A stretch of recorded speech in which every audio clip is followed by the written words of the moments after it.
Ei, boa noite! Eu sou Emerson Freitas, estamos aqui para mais uma live. Estamos com essas lives especiais, Emerson Freitas e amigo. E daqui a pouquinho estará comigo aqui um grande amigo, Reinaldo Balbino. Nós vamos falar sobre o abuso de autoridade, a usurpação de exercício na função pelo Conselho Tutelar. Essa série de lives, a qual nós já tivemos aqui. O primeiro foi o Luciano Bertiardi. Nós tivemos o Luciano Bertiardi, tivemos o Lauro Trindade, tivemos o Marcelo Nascimento. Semana passada eu estive aqui com a Maduca Lopes e hoje encerrando essa série de lives especiais aí sobre os 30 anos do Estatuto da Criança e do Adolescente. Estará comigo aqui o meu amigo Reinaldo Balbino. Eu agradeço, a todos vocês que já estão chegando, todos vocês que são conselheiros tutelares, vocês também que são outros atores do sistema de garantia de direitos de crianças e adolescentes, você que é da área da assistência social, você que é professor, um forte abraço. E quero mandar um forte abraço a todo o Brasil, de norte a sul, a todos aqueles que fazem parte de algum grupo nosso de WhatsApp, do Viver Conselho Tutelar. Um forte abraço para você. E um abraço todo especial também ao pessoal de Águas Formosas, Minas Gerais, que acredito que estão acompanhando essa live, vão acompanhar essa live também em peso, tá bom? E mais um recadinho bacana aqui, que semana que vem eu estarei na live da minha amiga Beth Franca.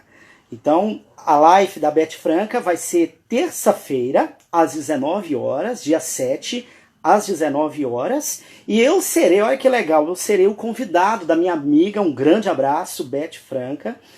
E nós vamos falar sobre o Estatuto da Criança e do Adolescente e o poder familiar. Então, você que já está chegando aí, já comece a compartilhar nos seus grupos de WhatsApp, compartilhe essa live, diga, olha, a live Emerson Freitas e amigos já começou.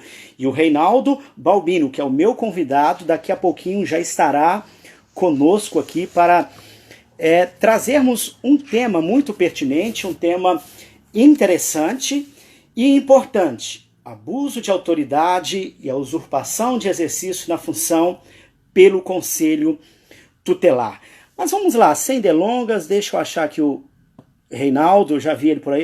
Dá uma cena aí, Reinaldo, para eu te colocar no ar aqui. Vamos lá. Cadê o Reinaldo? Deixa eu ver aqui. Cadê o Reinaldo? Reinaldo Balbino. Tá aqui. Visualizei. Vamos lá. E para você que está acompanhando, você também pode acompanhar através do Facebook. Facebook não, Opa, o Reinaldo aí. Olá, Boa Emerson. noite, Reinaldo. Tudo bem? Tudo bem? Você pode acompanhar também pelo nosso canal do YouTube. Todas essas lives estão ali reunidas no YouTube. Boa noite, meu amigo Reinaldo. Mais uma vez, o Reinaldo é a segunda vez que está comigo. Nós fizemos uma live. Eu não sei se você lembra, nós falamos, Reinaldo, sobre o atendimento do Conselho Tutelar nos casos de violência ou crime contra criança e adolescente. E, infelizmente, essa live ela se perdeu. O pessoal ficou me cobrando, mas sabe o que aconteceu, Reinaldo?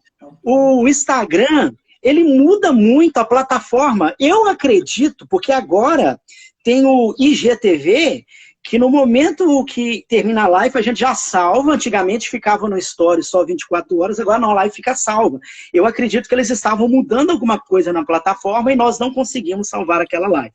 Mas essa live, se Deus quiser, tudo ocorrer bem, vai ficar salva aqui no Instagram e também ficará salva lá também no nosso canal lá do YouTube, Emerson Freitas lá no YouTube, para a hora que você quiser consultar, quiser mandar o link aí, que você possa fazer isso. E também eu gostaria que você que está nos acompanhando aí, fosse lá, essa live está sendo pelo meu Insta, mas que você fosse também no Insta, no Instagram também do Reinaldo, e seguisse o Reinaldo, se você ainda não segue. Seguisse o Reinaldo ainda não tem, eu sinto falta do seu canal no YouTube, né? Não é só eu não, viu? Muitos já me cobraram esse canal, eu tenho que... Eu já até fiz, mas eu estou tendo dificuldade em personalizar o nome do canal. Porque eu pensei que o nome Reinaldo Balbino fosse exclusivo, ou só eu, mas não é não. Ah, É um nome muito comum. Porque é mas, bonito. mas Porque esse nome é bonito, viu, Emerson? Eu até entendo que muitas não, mas pessoas... você pode colocar, não tem problema. O seu vai ser um canal exclusivo, vai ter o seu link, nós vamos achar o Reinaldo Balbino aí, tá? Pode ficar tranquilo. Que com o tempo, o seu canal também vai crescendo, e até mesmo nas buscas, né? Hoje, quando eu comecei, se você procurasse Emerson Freitas, você não ia encontrar. Agora, o meu já aparece lá no topo, como nas buscas, né? Isso é só uma questão do público ir acessando o canal, né? Mas nós sentimos falta, e tá aí, tá a provocação, tá? Tô te desafiando aí a você colocar esse canal no ar aí, porque você tem muito a acrescentar, tá bom? Nós temos aí quem puxou todo esse carro-chefe aí, né? O Luciano Bettiati, que esteve conosco aqui. Eu até falei, o seu Inclusive, só canal é para uma pontuar, biblioteca. Emerson, parabenizar o Ah, Luciano, porque ele foi o primeiro a criar um canal no YouTube. Então, como a gente tem que dar a honra a quem honra, né? Então, é o verdade. pioneiro, né? O primeiro a criar um canal no YouTube foi o Luciano Bettiati, e depois muitos seguiram o exemplo, tem o seu canal, mas a gente, pelo menos nessa área, Conselho Tutelar, o pioneiro é o nosso amigo Luciano Bettiati. É isso aí, temos a Maduca também tem o dela, o Lauro que esteve, né? O Marcelo agora, com essa questão do trabalho dele, né, do simpósio, o canal dele cresceu muito, cresceu de uma maneira gigantesca, né, o canal do Marcelo Nascimento. Então, tem muita gente boa aí para a gente estar acompanhando, e eu acredito que em breve teremos também Reinaldo Balbino, né, para a gente estar curtindo, porque é muito legal, né, é uma plataforma que é interessante também a gente usar. Mas vamos lá. De antemão, eu quero agradecer a participação de todos, eu quero dar uma boa noite muito especial a todos novamente. Infelizmente, a gente não consegue acompanhar e fazer aquela discussão com todo mundo, né, Reinaldo? Atender, responder todas as perguntas, tá bom? Mas eu agradeço de antemão pela participação de todos vocês. Já vi aí o Lauro já se manifestou aí também. Um forte abraço para o Lauro e a todos, né? E mais uma vez, é, é importante você compartilhar, porque o que vai ser falado aqui é algo que o Conselho Tutelar precisa estar muito atento. Tem acontecido muitas distorções no que tange a essa questão. E quando eu digo, Reinaldo, há muita distorção, é dos dois lados. Há abuso de autoridade do Conselho e há abuso de autoridade contra o Conselho, não é? Porque no que tange o Estatuto da Criança e do Adolescente, ele colocou, não colocou o juiz lá em cima, o promotor aqui, o Conselho cá embaixo. E nem o poder público, cada um tem o seu papel, cada um tem a sua importância. E alguns municípios também, tem acontecido aí também a questão do poder público também usar da sua autoridade para pressionar o Conselho Tutelar, muita politicagem, muitas coisas que têm acontecido também, que os conselheiros têm sido pressionados a muitas coisas, inclusive a fazer, como é que chama aquele negócio? Blitz, na porta... Barreiras sanitárias, né? barreiras, né? Ah, eu não sei aí na região você está na região de Campinas, né? Campinas, Aqui na exato. região de Araçatuba parou tudo de novo, Reinaldo. Tá tudo parado. Aqui parou tudo, voltou a estaca zero. Nós agora estamos no vermelho, faixa vermelha, não lembro qual é o... mas voltou tudo, fechou tudo. Tá uma tristeza aqui na cidade. É comerciante quebrando, fechando as portas. Então, a coisa está complicada. Então, o conselheiro tutelar ele também precisa estar atento a todas essas questões. Mas vamos lá. Eu vou deixar você falar, porque senão eu Mas é um tomo todo o bate-papo, tempo né? aqui, né? Aham. Eu tomo todo o tempo, né? Mas é isso aí. Reinaldo Balbino. Abuso de autoridade é usurpação de exercício da função pelo conselho tutelar. Vamos lá. Então, inicialmente, boa noite, Emerson. Boa noite a todos os amigos e amigas que nos acompanham. Quero também aqui cumprimentar inicialmente a minha esposa, Michele, que está cuidando dos nossos dois filhos, Davi e a Daphne. Inclusive, ela também está acompanhando a live conosco. cumprimentar outros amigos que, assim como nós, também se dedicam a estudar e compartilhar conhecimento, né? Eu fico com o coração apertado de citar nomes para que a gente acabe esquecendo o nome de alguns. Então, todos aqueles É verdade. com os quais nós temos o privilégio de desfrutar a amizade, sintam-se aí cumprimentados, né? Amigos que nos acompanham pelos grupos de WhatsApp, que a gente tem a oportunidade de participar também, é um outro aprendizado imenso que a gente tem, dialogar diretamente com Com os conselheiros certeza. tutelares. Muitos deles estão nos acompanhando aqui pela live. Sintam-se cumprimentados por mim também, tá? Eu fico feliz de tê-los aqui, conselheiros tutelares do Acre, do Maranhão, de Santa Catarina, do Espírito Santo, de São Paulo, Mato Grosso, Brasília. Eu já acabei citando o nome de estados, aí eu posso cometer Paraíba, na galera da Paraíba, então, esquecer de algum, perdoe-me, né? Mas sintam-se aí cumprimentados.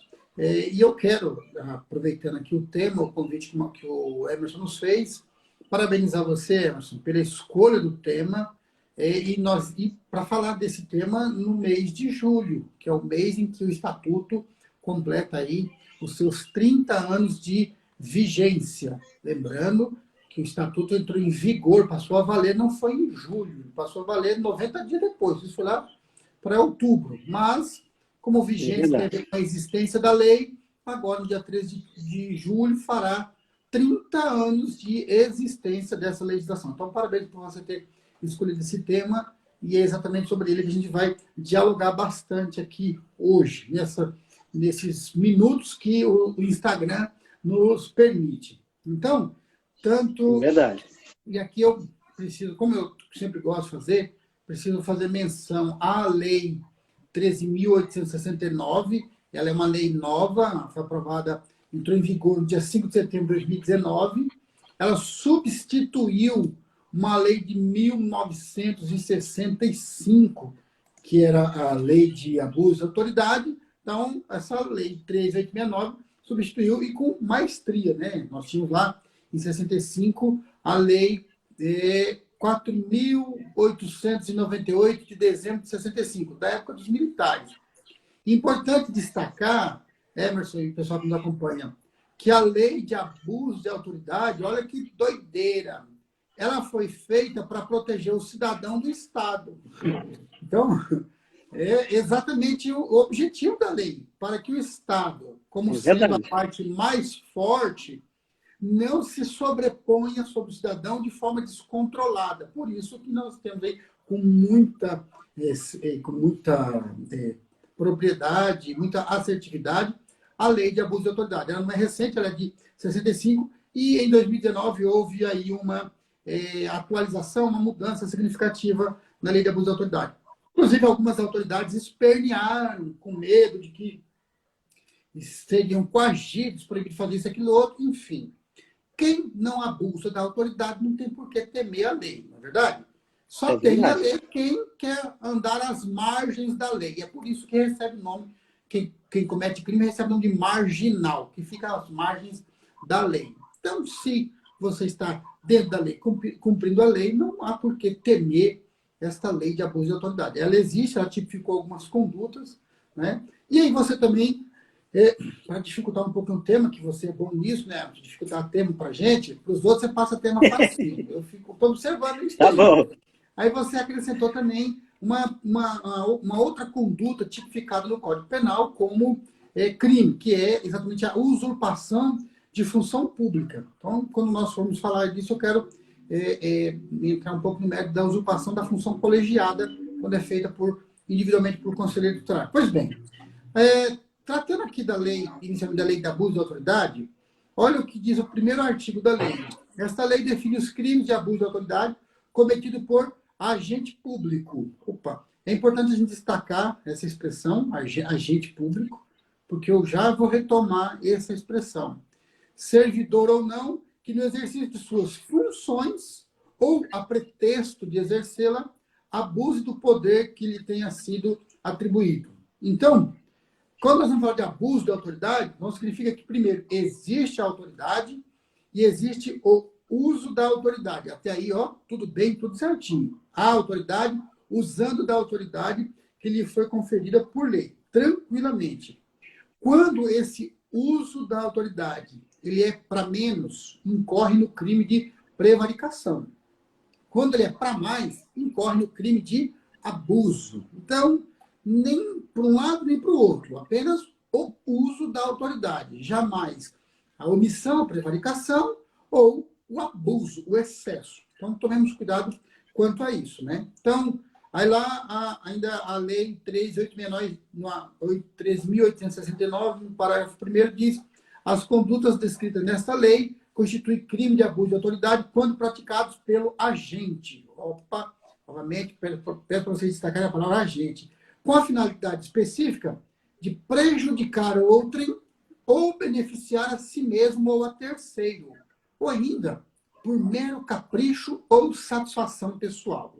Então, a gente vai observando que a lei ela começa a fechar o cerco para que aquelas pessoas que no exercício de uma função pública quer impor sua vontade pessoal, impor seu entendimento pessoal, já vão começar quebrando a cara. Porque aqui, no exercício da função pública, a gente não está para fazer o que a gente quer.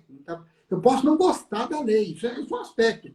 Posso não gostar dela, mas isso não me autoriza a descumpri-la ou querer fazer do meu jeito, tá bom? E ainda, no parágrafo 2º, diz assim, que é para poder aliviar um pouco, diz: a divergência na interpretação de lei ou na avaliação de fatos e provas não configura abuso de autoridade. Isso é importante no caso dos conselheiros tutelares, por quê? Porque a todo momento o conselho está atendendo criança e adolescente, analisando fatos e formando o seu juízo, formando o seu entendimento. Nem é bom eu usar a palavra juízo, mas eu usei aqui meu juízo no sentido de entendimento, né? De convencimento. Então, a todo tempo está fazendo isso. Então, é natural que haja uma divergência, uma diferença de interpretação naquele fato, na leitura do fato e na escolha da medida que vai ser aplicada. Então, quando isso acontece, tranquilamente, o conselheiro não tem que temer, ficar com medo de, se eu for denunciado por abuso de autoridade, porque eu decidi assim ou porque eu decidi assim. Fique tranquilo. Você, estando ali dentro da legalidade, respaldado pelo seu colegiado, você está tranquilo. Agora, quando nós... Tanto é, né, Reinaldo, que só fazendo um recorte aí, tanto é que o conselho ele deve entrar em ação quando há não precisa do direito já ter sido violado. Se o direito já está ameaçado, ele deve entrar em ação. Não precisa esperar a violação, não. Inclusive, é importante destacar que que diferença de opinião, de interpretação da lei não é motivo para poder ficar com medo da lei, mas essa colocação ela faz um contraponto com uma outra postura, que, infelizmente, Emerson, ainda é muito comum, e não deveria ser, mas ainda é muito comum, na postura de uma parcela significativa de conselheiros tutelares, aquela conduta de querer fazer do meu jeito, sabe? Querer aplicar, fazer a coisa do meu jeito. Aqui foi sempre assim, vou fazer assim, e não é assim, não. Você não está aí para fazer o que você quer, como quer, a seu bel prazer, não. Tem que cumprir, se submeter ao que está na lei. Mas, como eu disse, infelizmente, uma parcela, não são todos, né? A gente não pode nivelar os conselheiros tutelares por baixo, e não é isso que eu quero fazer. Só quero mencionar aqui aqueles que se desviam, que é para que eles voltem para, como o Luciano costuma falar, para o centro da legalidade. Pois bem, legalidade. Essa postura de querer fazer do seu jeito, em pleno 2020, em pleno Estado constitucional de direito, não cabe, não deve ter espaço. Inclusive, é muito comum, às vezes, nós ouvirmos a afirmação assim, ó: na minha cidade, a gente faz desse jeito porque cada cidade tem a sua especificidade. E até uma palavra difícil de falar, especificidade. E aí, analisando e comparando esse tipo de afirmação, eu cheguei a uma conclusão um pouco triste.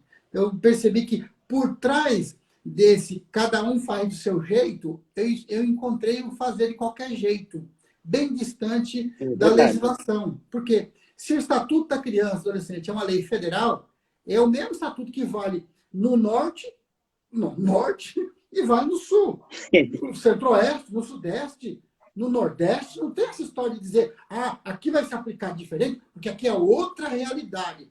Papo furado. Isso aí é desculpa para poder descumprir a lei. Não tem essa história, não. Inclusive, alguns querem ser até um pouquinho mais chique, né? E costumam, não conselheiros, mas alguns até gestores e tal, que é usar o princípio da reserva do possível. Outro princípio mal aplicado no Brasil. Reserva do possível é quando você tem um mínimo e não usar isso para justificar que não atendeu direito. É outra história. Pois bem, então, nessa seara aí, é importante que eles estejam sempre inclinados e voltados a cumprir o que está na lei. Espaço para conselheiro tutelar fazer do jeito que ele acha que deve ser feito não cabe, não cabe. É bem verdade também, Emerson, que por falta de uma formação inicial bem montada, bem organizada, os conselheiros tutelares erram não porque querem errar, mas erram porque não tiveram a instrução correta. Falta de conhecimento. Eu nem classifico isso como erro, porque eu só erro quando eu aprendi a fazer o certo e vou lá e faço diferente. Agora, quando eu nunca aprendi, eu estou tendo boa vontade, estou tentando acertar. Eu estou errando tentando acertar. Então, a gente também tem que olhar com um pouco mais de carinho e com calma para esses erros praticados pelos conselheiros, porque é errando tentando acertar, por falta de formação. E por falar em formação, vou abrir um parênteses aqui, só para poder fazer uma ressalva que tem me preocupado bastante, porque explodiu no Brasil cursos para conselheiros tutelares. Explodiu, né? Em tudo quanto é campo. Seja online, seja presencial. E aí, me preocupa, porque às vezes tem até instituições que organizam o curso. Não, os conselheiros são obrigados a fazer curso, mas não observam qual é o conteúdo programático, não observam qual é a capacidade daquele que vai dar aula. Será que ele conhece? Não, ele é promotor. Não é porque ele é promotor que ele está preparado para dar aula para conselheiro tutelar. Ele é formado em Direito. Não é porque é formado em Direito que está prontinho para dar aula. Até porque na faculdade de Direito o Estatuto não é uma matéria. Então, nem venha com esse... Quando vem isso aqui, ó. Só porque é formado em Direito. Ele é assistente social há 30 anos. E daí, respeito à sua graduação. Mas na faculdade, no curso que forma assistente social, que é a Faculdade de Serviço Social, nós não temos lá o Estatuto como uma matéria na matriz curricular de graduação desses profissionais. Portanto, o fato de ser advogado, juiz, delegado, promotor, formado em direito, psicólogo, isso por si só não qualifica, não classifica, não habilita ninguém a se sentir apto para dar formação para conselheiro tutelar. É necessário se aprofundar, se especializar numa legislação chamada Estatuto da Criança e do Adolescente, que é a legislação básica para os conselheiros. Pois bem, uma vez oferecida essa formação, que tem sido formação correta, decente, bem instruída, aí a gente poderia dizer que os conselheiros estão errando, estão agindo de forma errada. Eles vão incorrer, de fato, ou no abuso da autoridade ou na usurpação de função. Porque o abuso da autoridade é quando ele se excede nos limites de sua atuação. E, recentemente, o Luciano fez uma videoaula falando da aplicação, foi ontem, né? Falando da aplicação do termo de responsabilidade, que, embora pareça uma medida simples, ela está envolta de muita atrapalhada, de muita aplicação incorreta. Então, você vai observar que a própria rede, às vezes, obriga conselheiros tutelares a expedirem esse termo de responsabilidade. Olha para a nossa tristeza. Às vezes, promotores de justiça expedem ofício para conselho tutelar expedir termo de... Olha, escreve assim, termo de entrega de responsabilidade. Olha que absurdo. Uma autoridade deveria fiscalizar a lei mandando o conselheiro fazer coisa errada. Ainda hoje, é muito comum nós encontrarmos juízes determinando que o conselheiro tutelar execute estudo social. Olha que tristeza. Hoje mesmo teve um caso desse, de uma pessoa pedindo ajuda com relação a isso. O que ele ia fazer? Estudo social é um instrumental privativo de quem é formado em serviço social. Só assistente social que pode fazer estudo social, mas ninguém. Por mais que o conselheiro seja graduado em serviço social, o conselho tutelar ele não é assistente social, ele é Aí conselheiro. vai entrar na usurpação de função pública, né? Isso. É muito comum, Emerson, nós encontramos Brasil afora uma multidão de delegados de polícia determinando que conselheiro tutelar promova escuta especializada de criança que foi vítima de violência. Está assim, ó. Não é raro, não. Não é raro. E aí nos assusta porque o delegado, a delegada, é um profissional formado em direito. Tem o dever de conhecer a lei. Ele conhece a lei. Se conhece a lei, por que pratica isso?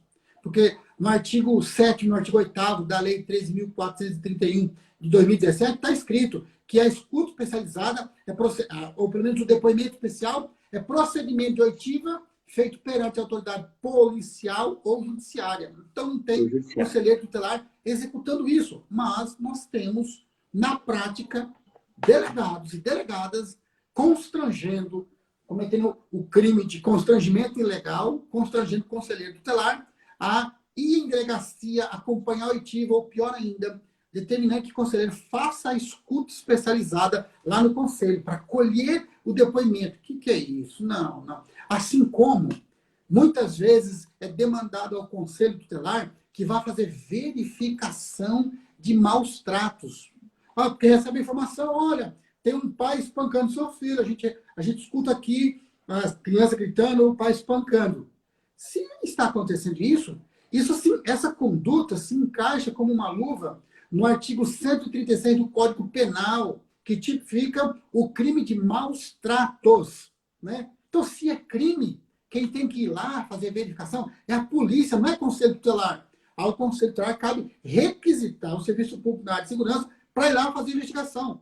Mas não é isso que acontece. Criou-se uma inversão e começa com aquela história. Não, primeiro vai o conselho tutelar, verifica. Para averiguar. Aí chama a polícia. Como assim? Como assim? Ele vai verificar um crime, depois se for crime? Não. Então, é uma inversão. Então, por conta dessas situações, que infelizmente são comuns, é que a gente tem que, eu particularmente, alivio um pouco esse apontamento de conselheiros tutelares errando, praticando o abuso de autoridade. Porque a prática, ou a usurpação de função, não é nem tanto por um dolo, uma vontade, uma iniciativa dos conselheiros tutelares em querer errar, em querer descumprir a lei, mas é muito mais por um constrangimento, muito mais por uma coação, que é diferente de coerção. A pressão é muito grande. Mais uma coação de outras autoridades que acabam exigindo que o conselheiro tutelar cometa usurpação de função ou cometa abuso de autoridade. E está tudo certo, né? Se for o delegado que mandou, está certo. Não está certo, não. O delegado está errado. Bom, se for o promotor que mandou, está certo. Não está certo, não. O promotor erra.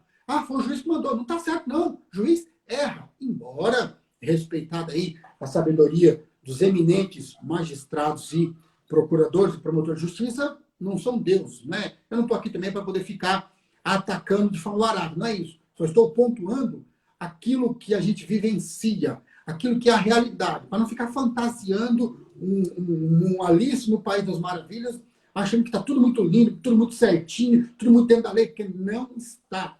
Na ponta, lá no atendimento onde estão os conselheiros tutelares, existe uma distância imensa entre o que está escrito na lei e o que está sendo praticado. Só para você ter uma ideia, Emerson e amigos que nos acompanham, em 1990, quando o Conselho Tutelar foi pensado, ele foi constituído de uma autoridade colegiada para determinar condutas. Pois bem, esse perfil desenhado e previsto pelo legislador incomodou muita gente. Só ligar um cabo aqui. Tá bom, fica tranquilo. Incomodou muita gente. E aí você começa a observar assim, o Conselho Tutelar, com poder para requisitar, não é só o promotor, o juiz pode requisitar, não, o Conselho Tutelar também pode requisitar, está na lei. Conselho Tutelar determinando, não é só o juiz que determina, não, o Conselho determina assim, está na lei. É só nós lermos o artigo 101, lá no caput, está escrito, né? Verificada a hipótese do artigo 98, a autoridade competente, essa autoridade pode ser o Conselho Tutelar também, poderá determinar. A lei diz que o Conselho determina. A lei não diz que o Conselho pede, solicita, se humilha. A lei diz que determina. Isso não faz com que os conselheiros tutelares sejam chefe de ninguém, óbvio. Mas também não vai ser capacho, né? Não vai nem tanto ao céu, nem tanto à terra. E sim ali no uso O é uma Reinaldo, autoridade no uso do poder que a lei lhe deu. e só uma questão interessante, que lá no 136 fala que ele requisita, né? Ele requisita. A requisição é algo que, de repente, pode até demorar alguma coisa. Agora, o 101, quando vai aplicar a medida de proteção, não é nem requisita, não. Ele determina. Olha que coisa bacana. Exato.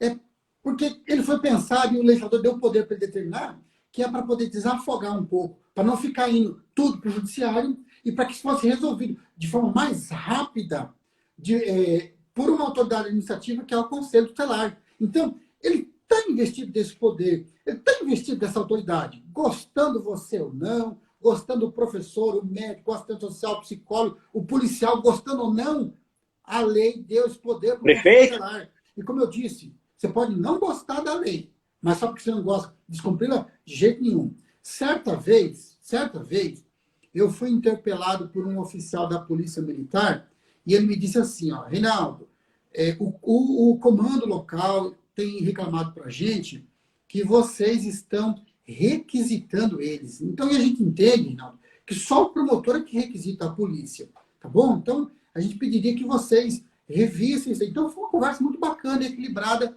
com esse oficial da Polícia Militar. E aí eu fiz um desafio a ele, disse, não, tranquilo, olha, se o que nós estamos fazendo estiver fora da lei, eu me comprometo a ir lá me retratar com... Eu não, os meus colegas, os 5 conselheiros, nós vamos lá nos retratar diante da tropa inteira, né?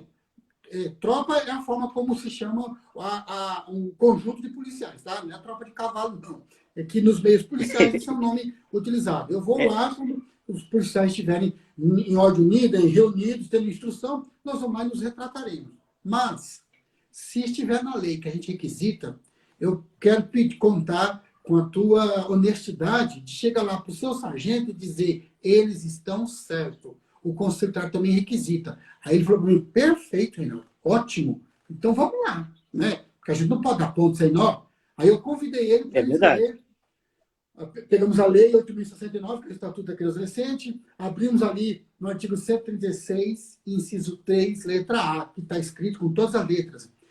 Artigo 136, são atribuições do Conselho Tutelar. Inciso 3, promover a execução de suas decisões, podendo, para tanto, letra A, requisitar serviços públicos na área de saúde, educação, previdência, serviço social, previdência, trabalho e segurança. Então, sendo a Polícia Militar um órgão de segurança, conforme está escrito no artigo 144 da Constituição Federal, ficou claro, com todas as letras, que o Conselho Tutelar requisita, sim, serviço público na área de segurança. Ponto.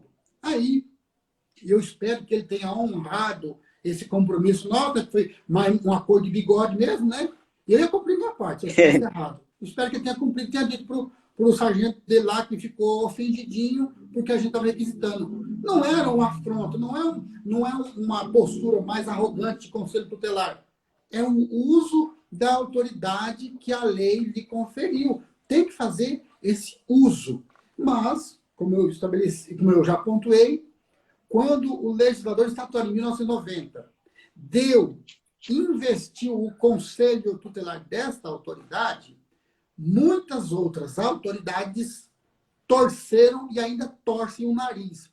Tanto é que é muito comum nós ouvirmos a seguinte explicação. Olha que eu fico cansado de ouvir, a orelha pega fogo de tanto ouvir isso, e eu fico indignado. Quando vem aquela afirmação assim, ó, a autonomia do Conselho Tutelar é só para aplicar medidas. Não é, não. Não.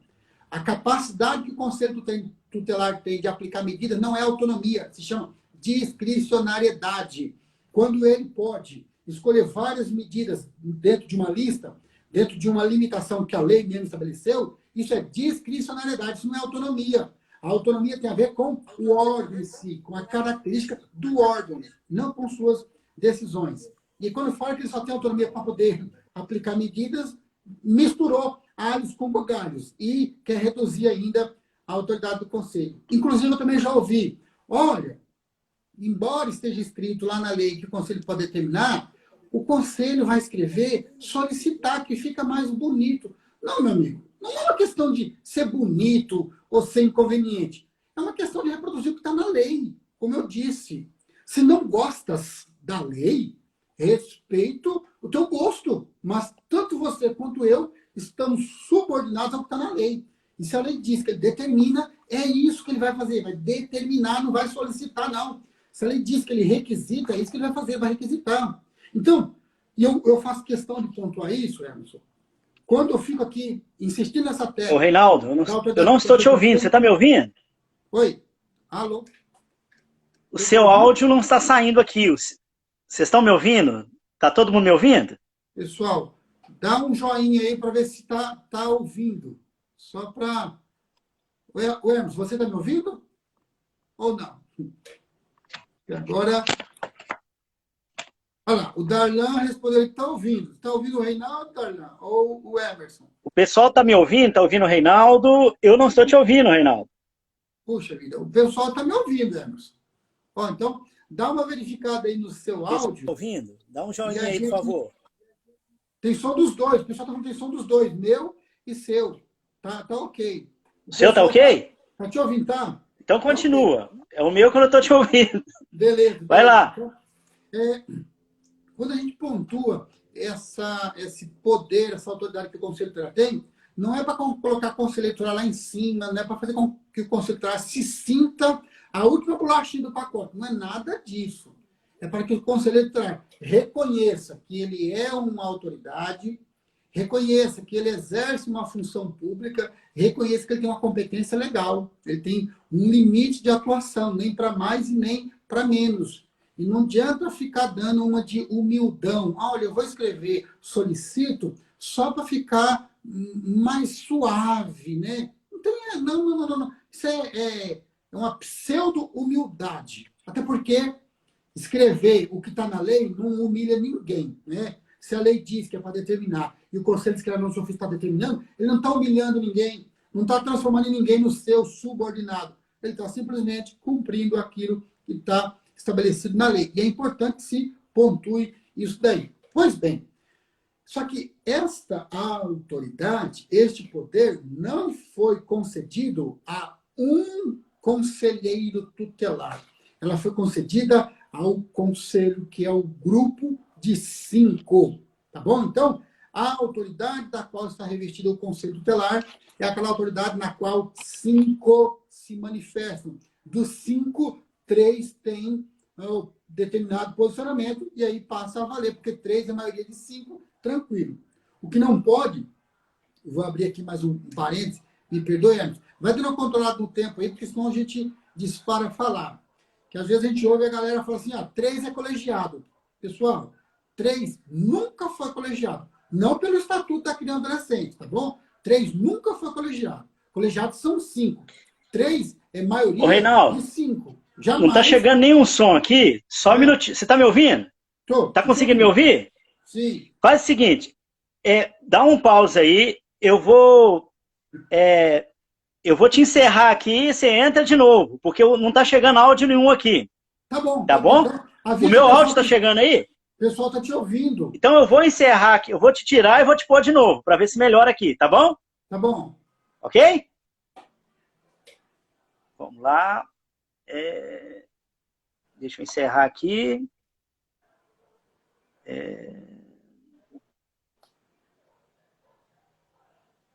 Não estou conseguindo encerrar o Reinaldo aqui. Depois você faz um recorte legal aí para poder compartilhar o vídeo com o pessoal. Mas eles estão te ouvindo.